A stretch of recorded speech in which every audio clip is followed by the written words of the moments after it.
It's been a while since the release of the Bob's Burgers movie, and honestly, it's pretty wild to think about how time's just flown by. In the years since its debut, we've seen seasons 13, 14, and 15 roll out. This long gap has led me to wonder whether we'll ever see the Belcher family make a return to the big screen. But unfortunately, I've come to the realization that there's a good chance they never will. Which brings us to the big question of this video. Did the Bob's Burgers movie fail? There's a lot of factors to this. But before I dive into the specifics of the Bob's Burgers movie, it's important to clarify what makes a successful transition from a TV show into a movie. When done right, this shift can enhance and expand the world of the show, offering fans something fresh and exciting while still honoring the essence of what made the original series so great. Two standout examples that illustrate this transition are The Simpsons movie and South Park Bigger, Longer, and Uncut. Both films not only broadened the scope of their respective narratives, but also provided an engaging experience that felt like a fitting extension of the series. They managed to capture the humor, themes, and character dynamics that fans adored while introducing new elements that kept the story engaging. However, translating a collection of roughly 20-minute episodes into a cohesive and compelling feature-length film is no small feat. There's a fine balance to strike, keeping the established familiarity while also driving the narrative forward in a way that creates an exciting new scenario that's worth seeing. With that said, we can finally examine the movie and determine if we'll see Bob's Burgers try more ambitious projects like this in the future. I'm only interrupting to ask you to subscribe, even though I know it's annoying. If you'd like to contribute to the growth of this channel by subscribing and even leaving a like, that'd be great. First off, it's kind of a miracle that Bob's Burgers even got a theatrical release in the first place. While the show has cultivated a very dedicated fan base over the years, it hasn't reached the same mainstream popularity as other iconic animated series like The Simpsons, Family Guy, or even Rick and Morty. It's maintained a relatively niche presence in the animation world. When the film came out, it was clear that it wouldn't shatter any box office records, which was honestly expected. What I find most intriguing though is the movie's quality. Not because it's so captivating, but actually the opposite. At best, it's, well, fine, I guess. To be completely transparent, it's watchable. There are some decent laughs, but when the credits roll, you might feel a sense of indifference creeping in. As a diehard fan of the show, it's tough to admit, but the film often felt like it struggled to justify its own existence. That's a bit harsh, I know, but there was such potential for this film to capitalize and elevate the beloved characters and themes of the series, which I don't think it fully succeeded in doing. Before diving into a deeper analysis of how this film used its characters, I want to quickly address the general plot.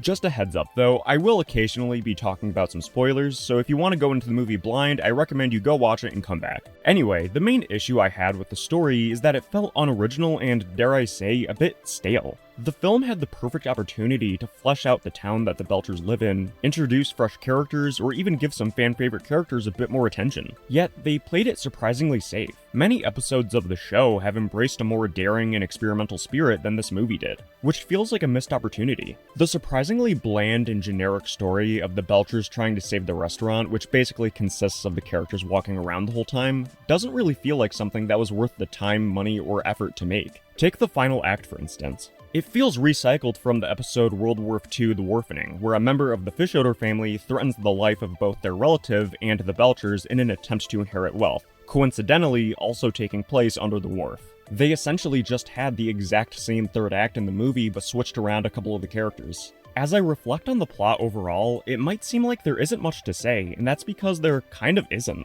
Not a whole lot happens or really feels substantial during the 102-minute runtime. I genuinely believe it would have functioned better as a 2 or 3 part story arc within the series itself. The movie's pacing and structure really gave off the vibe of just a really long episode, rather than a film that had any real purpose or anything even remotely unique to say. Now, let's dive deeper into how the characters were utilized. This is where my feelings get mixed. On one hand, it's great that the story primarily centers on our core group, the Belchers and Teddy, of course.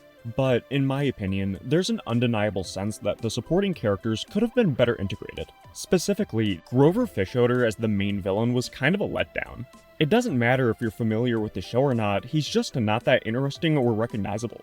He's barely appeared in the show to begin with, so using him as the surprise villain felt like an odd choice. And his motivations weren't built up all that well until his generic evil plan speech. And because of that, I didn't really feel anything when he was revealed to be the bad guy. As is, he nearly felt like a throwaway villain of the week.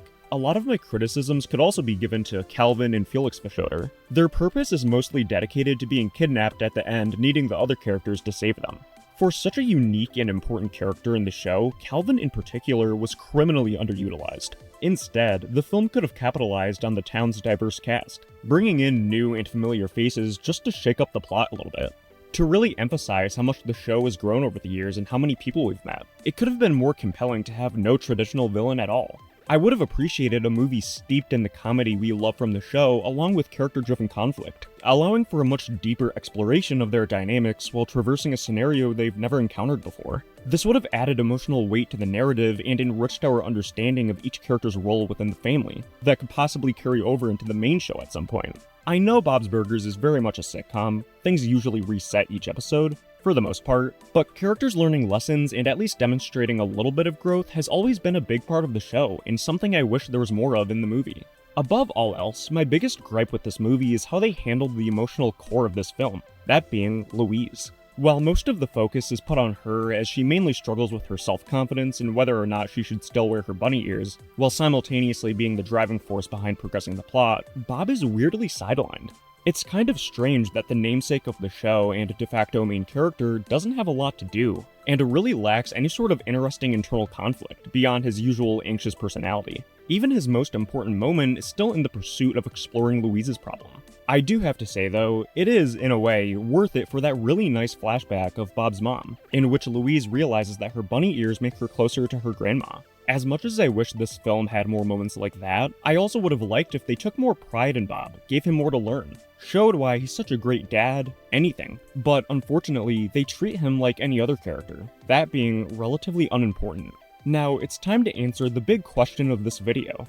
Did it fail? Well, the word fail is already a little overdramatic. But kinda. While I found the plot to be boring and uninspired, many parts of the movie are great and worthy of praise. The animation in particular is a huge upgrade. You can see the effort that went into making everything feel vibrant and visually appealing. The Bob's Burgers movie serves as a decent companion piece to the show that you're sure to like if you just turn off your brain and enjoy it for what it is. But for those of us who wanted more out of it, it was a bit underwhelming, and some of the creative decisions with the plot and characters could have used some more time in the oven. Like I mentioned at the beginning, while it didn't perform terribly, it still didn't make a huge splash at the box office. Lackluster box office performance aside, a sequel may be greenlit depending on fan hype and feedback, but it seems like this movie has always had this meh reception around it. While the chances are slim, if they do get another chance to make a film, I hope they take more chances, use the characters we've grown to love in more interesting ways, and most importantly, it should give us a great movie, something to remember. Instead, while what we got is decent, we expect more than decent from this amazing show. At the end of the day, the Bob's Burgers movie is a solid effort that captures some of the charm we love about the series. Yet, it leaves behind a sense of unfulfilled potential. Thanks for watching. I know I was a bit harsh on this thing. I love Bob's Burgers, and I just want to see a project like this rise to the same heights as some of the best episodes in the show. If you enjoyed the video, make sure to like and subscribe. It helps a lot to grow this channel. Let me know in the comments how you feel about the Bob's Burgers movie. Did you agree or disagree with my takes? And was there anything else I forgot to mention? With that, I'll see you in the next video. Have a good one.